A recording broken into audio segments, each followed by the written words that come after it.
Hey everybody, happy Saturday. It's a beautiful day here in Brooklyn. And things are moving so quickly right now. I hope that everyone is doing okay, faring okay in the energies right now. It's been so intense with that full moon and then the lunar eclipse and then the Lionsgate portal, and then as we're moving closer and closer to this eclipse, I can't even talk, the solar eclipse on the 21st, it's just this, like, things are getting like more and more open and more expanded, and it just feels like old stories, old timelines are just falling and falling and falling. It's just like crumbling so fast. And things, it feels like we're in this, this corridor right now. And I know that, for eclipse season, it's always really big, abrupt, powerful, potent changes that seem to just come out of nowhere. And that are just like, what, WTF, where the hell did that come from? And also in between the lunar eclipse and the solar eclipse, we are in a really, really big manifestation corridor, because this is the time to dream big. This is the time to really trust the heart. This is the time to really just open up and let it rip. And just let it be as big as it wants to be. And when I talk about it, like your life, your dreams, your goals, your desires, your purpose, just let it open up and just kind of set fire to any limitations and to any hindrances and to any illusions and fears and ideas of lack. And I, for myself, hi everybody, it's so nice to see you all. Good morning. For myself, it's, having recently, for those of you who've been following me for the past couple of weeks or have been paying attention, I've, recently made the decision to move back to San Francisco. And there are a lot of reasons, which I may or may not go into, depending on, where this video goes, because I just sort of had this moment in meditation this morning that inspired me to share this video. And it's so funny because I do often just get this little, like a little nudge. It's like a little ping that says, okay, record a video. And oftentimes I'm like, okay, but what, right? Like, about what? What do I talk about? But it's like these structures, these defenses of the heart, these defenses around our heart field, our heart chakra, like the physicality of the heart center, and that really being the divine, that's, our portal to the divine self. That's really like, where is my connection, is, it's here. And as the heart continues to open up and get stronger and clearer and louder and bigger, that frequency becomes more predominant in our field. And more predominant, in the collective. And as Gaia, as Earth is continuing her ascension and her expansion journey, the resonance of her heart field becomes bigger and more powerful and more clarified. And that in turn opens up a space where we can move to a new higher plane, right? So it's this sort of cooperative, collaborative experience.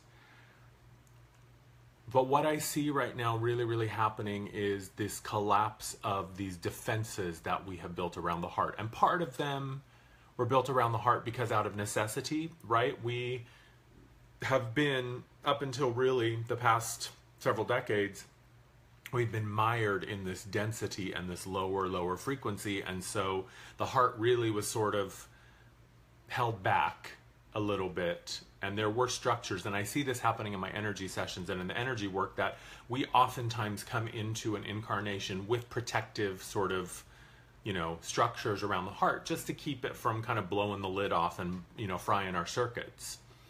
And now that our bodies are now expanding and becoming more crystalline and becoming more able to house these energies, and our environment, our energetic environment, is also now in support of that, right? It's like we're sort of acclimating to this new altitude, and as the body becomes adjusted and learns how to exist and thrive in these higher frequencies, then that creates a shift and allows the heart to just get brighter and brighter and brighter. And so what that means is these structures that we come in, these sort of safeguards or sort of, training wheels, I guess is the way we can look at it, is now that they're coming off and now that they're collapsing because we don't need them anymore, we are now being called to it's like we are just opening up more and more and more. And so this morning I was talking with a friend and, on my most recent radio show with my friend Laren, I don't know if you guys listened to it, but it was an amazing episode and I highly recommend it because she's just a fiery, powerful, she is just a beacon of truth and wisdom. She is fire. She's amazing.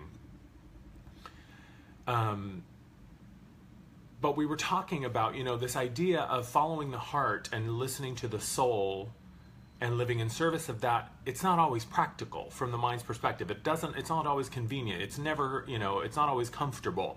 It doesn't always make sense logically or rationally, and for myself, the perfect example is I just moved to New York, 5 months ago, and I'm moving back to San Francisco.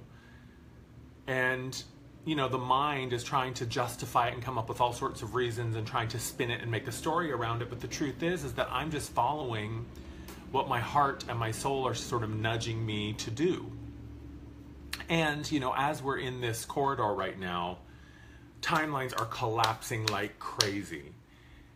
And shifts are just so dramatic right now. It's literally like you have trains going parallel on two separate tracks and you're sort of jumping from one train to the next as we're shifting timelines. And, the decision to start the Gay Thing project completely opened up a whole new level of reality for me. And part of that reality now is moving to San Francisco. But the questions that I'm sitting with right now and the questions that I think are important for us to be asking while we're in this corridor leading up to the eclipse on the 21st, because we are in a perfect place right now to let go of so much shit. To just let it go, let it go, let it go. Just burn it down, let it go. Keep peeling it off. Let things be messy. Let things be unsure. Let things be unclear. Let things be a little out of focus right now. And just keep going. Keep rising. Keep opening up. Keep expanding and letting it go. And so the questions are, as we're moving to these higher frequencies and this higher reality, things like lack, competition, martyrdom, victimhood, struggle, strife, these are all lower frequency vibrations. The truth is that the flow, all that is, source, spirit, God, the universe, whatever you name it, is infinite and eternal and limitless. It is the field of potential, is the field for all potential, for all things, and there is no limitation. Suffering, competition, lack, scarcity, finite limitations on resources, all of that, that is purely a human creation. And it is an individual creation, it is a collective creation, and it is a belief that we have built into this reality. And as we're moving up into these higher frequencies, that reality is continuing to crumble. And we're seeing this played out once again with such perfection on the world stage. That these old structures, these old pissing contests, between these ego powers are just, it's fucking dying. This is the last gasps of these old structures. And so where in our lives do we still hold ourselves apart from that limitlessness? Where in our lives do we still hold ourselves apart from that infinity? Where in our lives do we still believe in competition and lack and scarcity? And for myself, what I'm seeing is, part of the reason why I was rereading my journal from last year when I was making the decision between, for those of you who've been watching me for a while, last year, it was around this time, it was in September of last year, and I went to San Francisco, and suddenly I had this opening in my awareness of like, oh, I can move now. It's time for me to shift things and move in a new direction. And at first I was thinking I want to go back to San Francisco. And then New York came into my awareness, and New York felt like actually the thing that maybe I should do for whatever reason.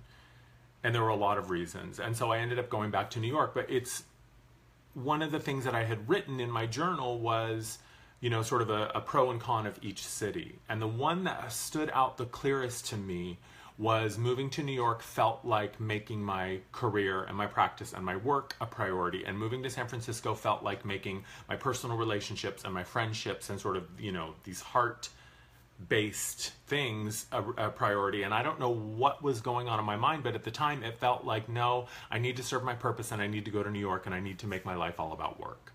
As if somehow, again, I'm realizing this as I'm going through my own journey. In that moment, I had this belief that my purpose was outside of me, right? That it was something that I had to say yes to even when I kind of didn't want to.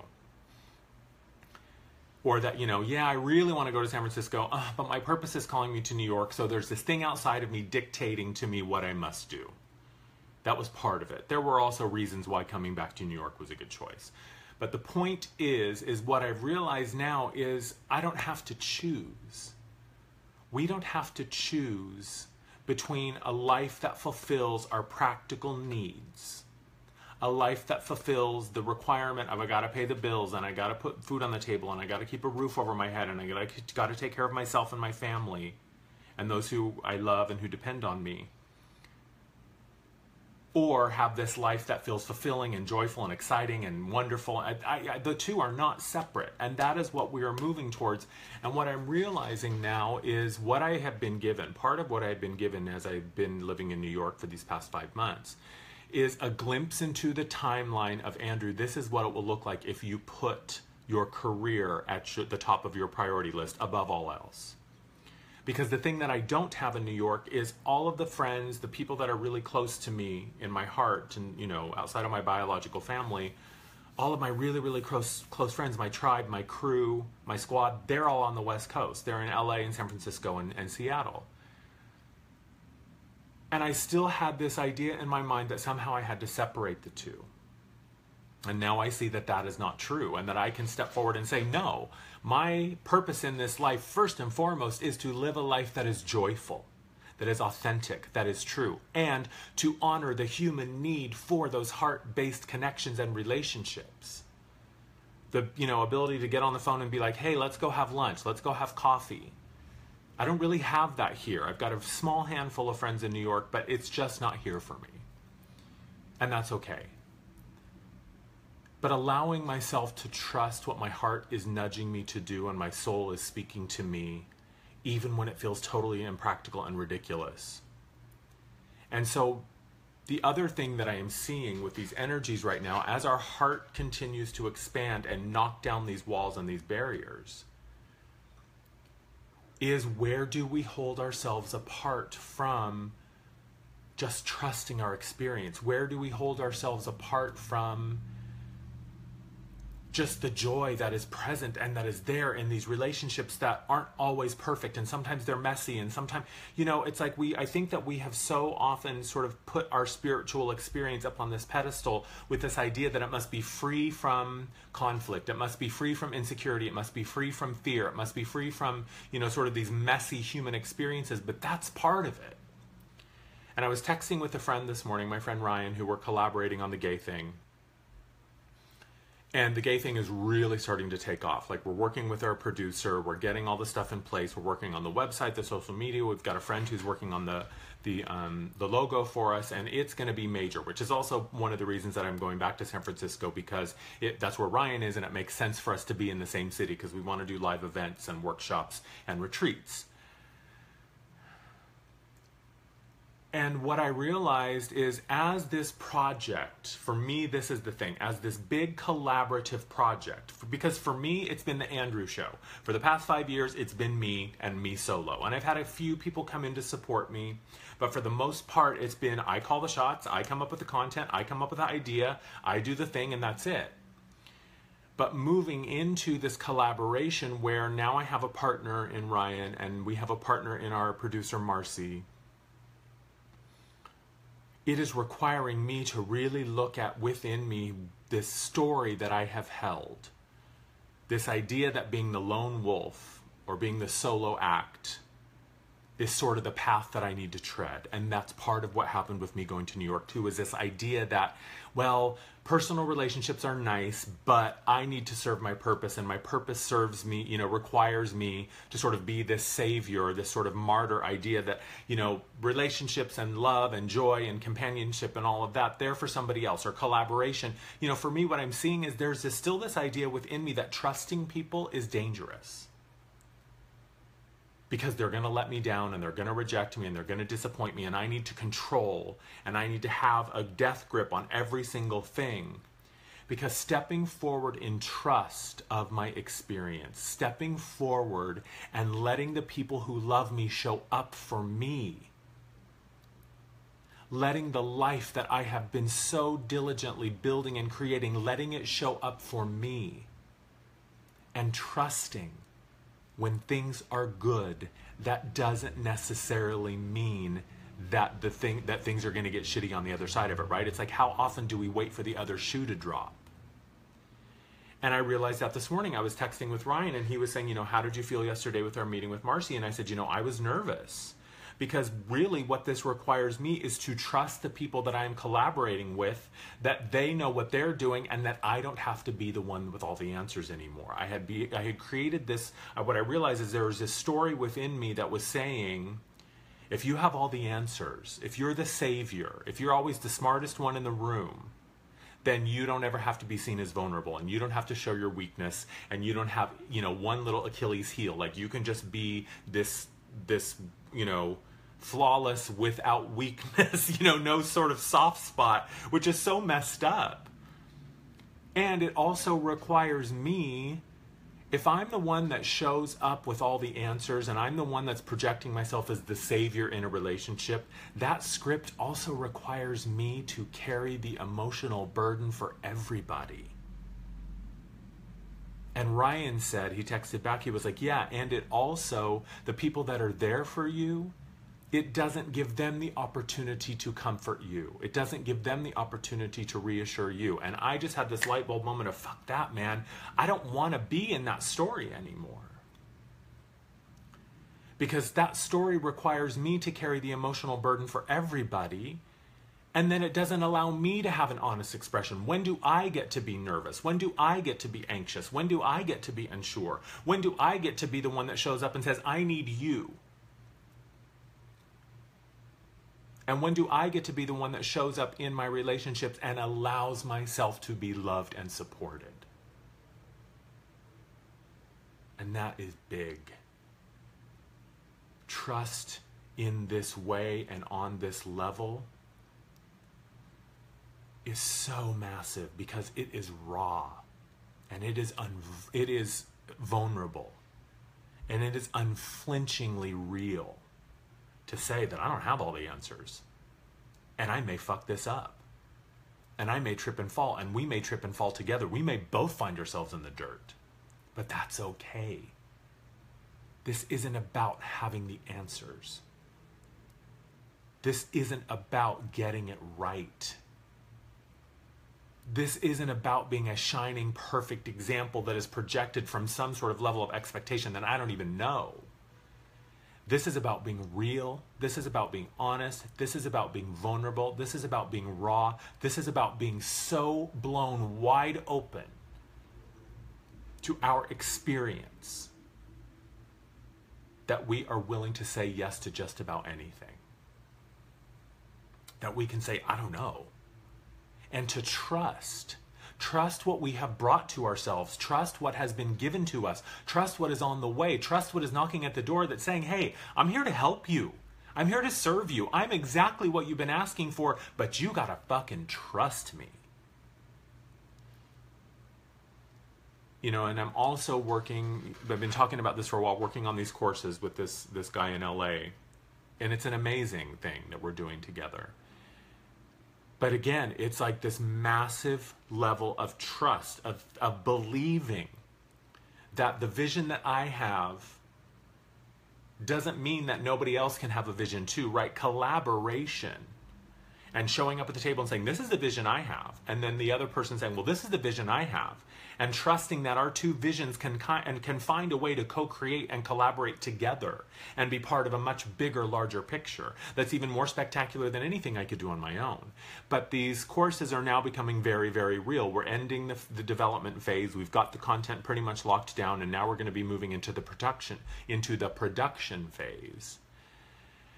And that requires a huge level of trust for me to just show up and say, this team is going to build an amazing thing. They're going to put the production schedule together. They're going to put all the shot list and the storyboards, and all I have to do is show up. And yes, I'll have a say, and it will continue to be a collaborative process.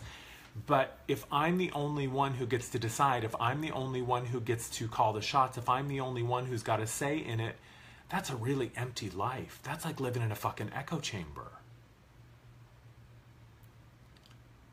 And I don't want that.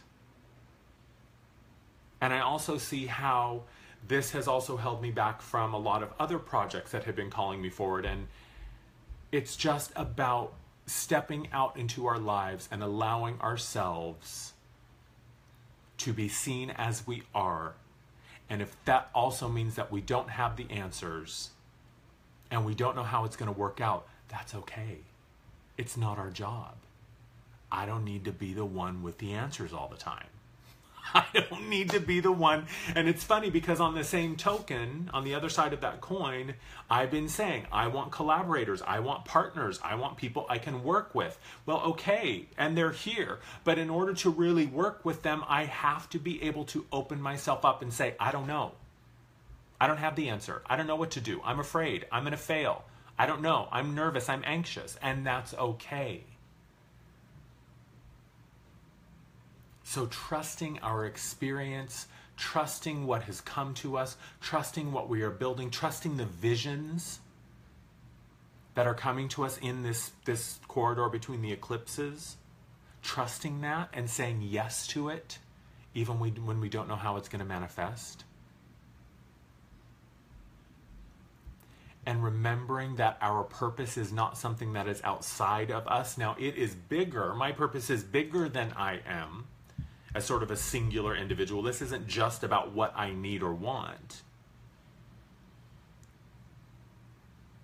But my purpose is something that rises up within me. It propels me forward. And it is not saying you have to be unhappy and suffer in order to serve. This is not a martyr thing. The martyrdom thing is over.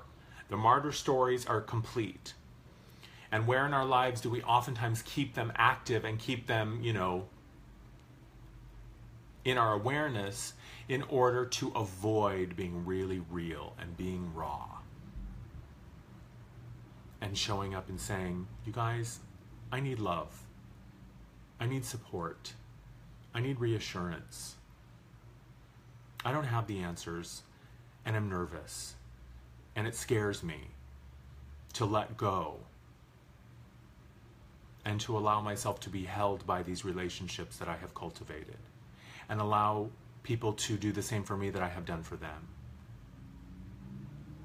I know myself as a loving, compassionate, bright, beautiful soul who has poured so much into my life and into my relationships. And I also see how the pain in me that is still present on some levels really, really does its best to keep me from opening up to receiving that in return. Because it's easy. If I always am the one that's giving and I never allow myself to receive, then I never risk disappointment. I never risk being let down. Right? This is the story that the pain is telling me. That no, you just give, but don't ever ask anything in return. Don't ever show up and be available to receive, because you might not get what you want. And that's dangerous. And that's painful. So I'm going to protect you from this, is what this pain is saying. But you know what? Risk falls apart in these higher frequencies. There is no risk. There is no failure. There is no death. There is no pain if I really dig below it all, I see that this beautiful, massive field of love is always there, and it is only what I pile on top of it that prevents me from living with it. Now, that also means that sometimes I gotta love myself through it and experience my emotional pain and experience the humanness that I have. But choice and action is only ever a symptom of belief. And if I am always holding myself apart from the things that my heart is really, really driving me towards, then that is a perfect opportunity for me to look at what is the belief that is present. What is the belief that is keeping me, like I'm giving with this hand, but I'm also using this hand to keep you away. And the hand that receives is empty, right? So ask ourselves, in these next couple of weeks or these next few days leading up to the eclipse, where in your life are you still holding yourself apart from the very thing that you want so desperately, that the heart is saying, this is it, do this, go here. But the mind and the pain and the story says, no, we can't, that's dangerous, because that means we have to trust, and that means we have to have faith, and that means that we have to really step into the unknown, skydiving in the dark without a parachute. And you just say, okay, let's do that.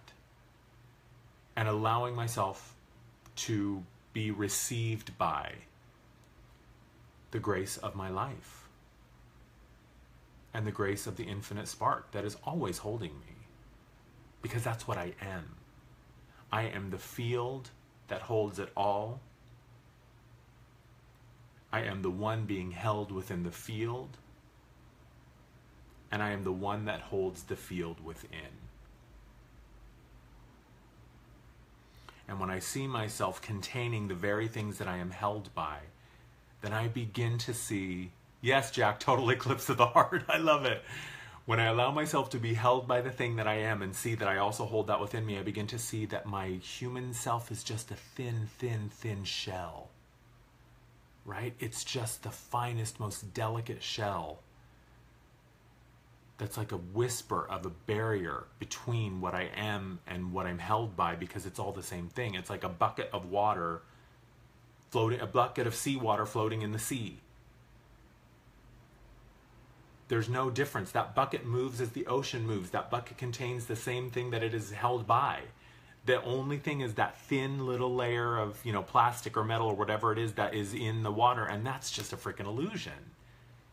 Right? So that's what I'm really challenging us, all of us who are going through this experience right now, whether you're watching this live or from a later date when I've recorded it or posted it on my YouTube.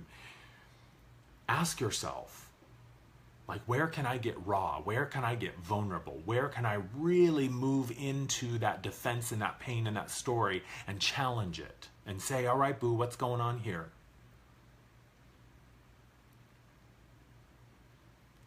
And sit with it and let it tell you what it's afraid of. Let it show you its wounds. Let it tell you the story, the nightmare, the ghost story. But it's just a story. It's just a story. And in these higher frequencies, in this higher version of reality, and these timelines that we are now anchoring ourselves into, lack and scarcity and, disappointment and disillusion and pain, those just don't really have a place. But it requires us to step across that threshold and to say, you know what? I'm calling your bluff, pain. Because the echo of you feels very real, and the story that you're telling feels very real. It's a very convincing show that you're putting on for me here. But I don't believe all the doom and gloom that you're telling me is on the other side of that. In fact, I think all the good, juicy, joyful, bright, beautiful stuff is what's actually on the other side. So that's what I wanted to share with you guys today. It's going to be really, really interesting to see how these things play out. I mean, it's fucking thrilling and exciting, but it does require a letting go. Because even our pain, and I've talked about this before, even our pain sometimes is the security blanket. Because it's familiar, and we know it, and we recognize it, and we know how to tell that story front to back, inside and out, up and down.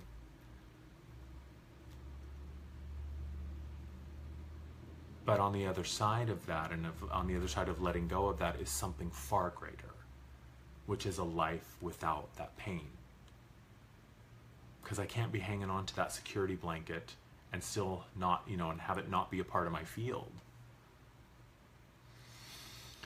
So that's it. I just wanted to share that with you guys.